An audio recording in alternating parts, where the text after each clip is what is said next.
That was powerful. Thank you, Julie. And the word that the Lord has given us this year is Isaiah 43:19. See, I am doing a new thing. Now it springs up. Do you not perceive it? I'm making a way in the wilderness and streams in the wasteland. Every one of us here, having heard the message of Julie, is the message of God.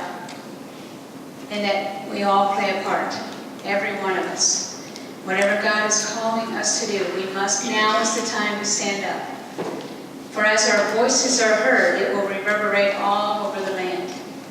And it's time to bring healing to our land. On your table there is a sign-up sheet. And I would ask that everyone sign up and get involved to be in one of the Bible studies. If you haven't gone through one, sign up to go through one. If you have, let us know you're a leader.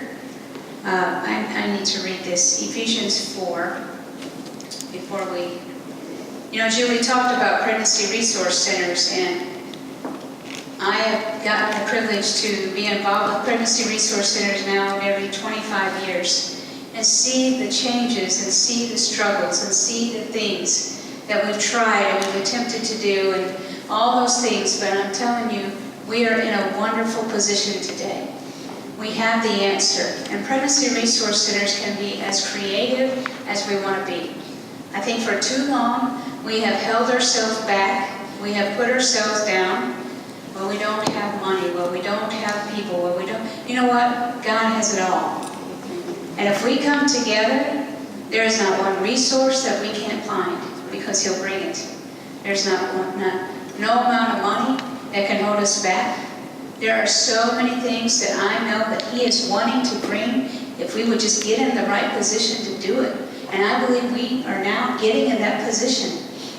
And we must believe that we can see an end to abortion. And we can see God's church, the church as a whole, healed, made whole, and living out. Jesus said, not only the things that I have done, but greater things will you do. We must believe that.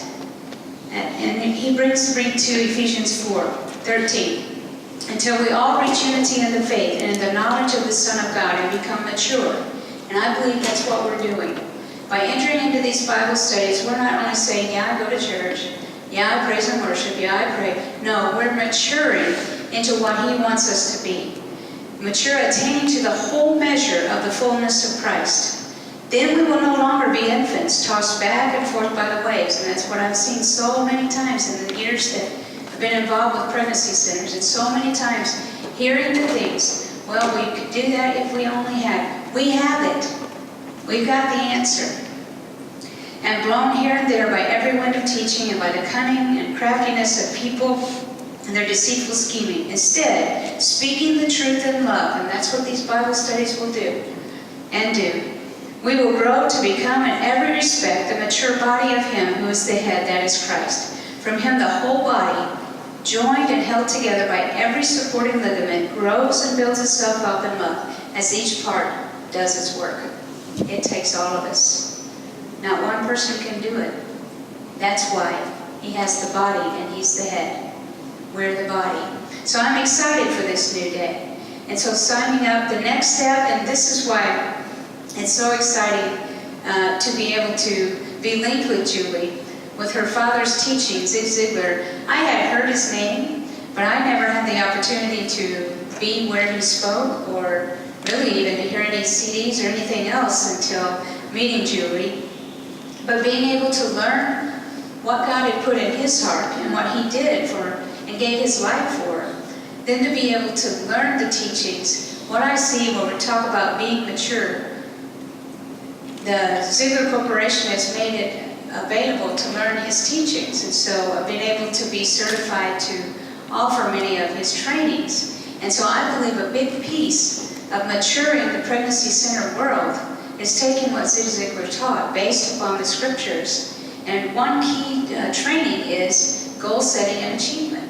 I was sharing with some of the ladies today, getting to be involved in pregnancy centers and sometimes going in trying to do a strategic planning session. What I would hear from leaders would be, oh, God leads our ministry. We don't need to plan. We don't need to do. But you know, when I went to the scriptures, I was like, am I wasting people's time? I don't want to waste anybody's time. Even my own, I don't. So I went to the Word. Lord, is it important to plan? Or are we just wasting our time? And every scripture, if you do a study on planning, ends in so that you may succeed or so that you may prosper. God wants us to have a plan. And I can tell you, I've worked with a lot of groups around the country, and the movement, as Julie talked about. And I went to talk with a group that works internationally starting pregnancy centers. And again, I don't want to waste people's time, so I went and prepared myself before the meeting. So I went in front of the computer and I'm like, Lord, what would you have me take to these people? I was meeting with their board. They were interviewing me for a position they wanted and all that.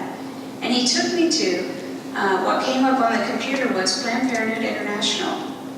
Because that's what we're going to talk to an international group. And what do you know? They had a 25-year plan. There's a strategic plan. How many in the pro-life movement do you know have a 25-year plan to end abortion? So, God said, take death out and put life in and take the plan. And that's what I did. I made it pretty. So I made it look really pretty. You know, you put it in a nice presentation folder, go in. I presented the plan to this board that's working in 83 different countries, right? Trying to bring pregnancy centers overseas. I bring it, and you know what the first suggestion back was? Well, that's awful grandiose. There's no way this could happen. And the Lord said, tell them you got it. So I told him about being in front of the computer and taking death out and putting life in. And I said, you know, when you talk and when you just know it's God, I said, what if only one part, and I only did a 10-year point, the points to it. I didn't do the 25. But what if only one happens? Isn't that better than if we didn't try? Why haven't we tried? Really tried? Why have we just accepted what's come our way? We can change the culture. We're seeing it happen. So I just let you know they took it and it's happening. And I'm excited about that. So what the planning, I get back to the goal setting and achievement, is very important. We must do that. You know, God has always had a plan, and He's always had a fundraising plan. You know, we don't have to be afraid of the finances. He instructed Moses to go and get the gold and the bronze and the silver to build the temple. That's what we got to do. Go out and get it. It's there. And I'm going after it. Because it's time. It is time. It's way past time. You know, even when we opened the center down at the university, I had people saying, you know, we're not sure why you're here, that sort of thing. And I went to my pastor and I'm like, you know, I don't understand this. And he said, Laura, you are 10 years too late. You're exactly where you need to be. As a matter of fact, we needed to be there a whole lot sooner. Think of the lives we could have saved, but think of the lives we are saving now. So on your table too is a brochure, just saying this to say, we want to share some of the teaching and training of Zig Ziglar and put it into the life movement and spread it all over the country. And we're going to start it with retreat, February 28th. There's information in your brochure. We're going to talk about how do we strategically put together getting these post-abortion Bible studies all over the country. I know there's no accident. We've strategically started here in Austin tonight. You're here, a part of making history, right here tonight. If you were downtown at the Capitol last year, you were part of changing history. Think about that. I want to be counted as changing the world that God has placed me in to save lives. And I know you do too, or you wouldn't be here tonight. So we're all commissioned tonight for whatever God lays on our heart to stand up and be a part. We're going to cover how to be the best you, working on ourselves. I'm excited about that. I was sharing with the director today. She was like, well, what would I get out of that? A whole lot for yourself, but then a whole lot for your center, for your volunteers, for your board, for your donors, for your clients. Think about the lives that we touch, all different levels, all the ways, our families. I know I want to be better. I want to learn more. So I encourage you to be a part of this. Take your magnet. There's a sign up inside the brochure if you want to leave that tonight. Here Karen, that'd be the one to leave it with. She's the best detail person I know over there. Cindy, where's Cindy? Back here. She made your bookmark with scriptures on it. So be sure and take that and share that. And we're going to do some drawings here in a moment. Karen, do you have the raffle tickets? I say that to say Julie has offered one of her books. We're going to, if you got your ticket, we're going to, this is an amazing book. I read it and I've shared it with so many people. And it's touched many, many lives already. So I encourage you, if your ticket is not drawn, we have them over here, and Julie will be over there to sign them as you leave tonight. Take your magnet, remind yourself, stay in front of, keep this in front of you. It's a new day.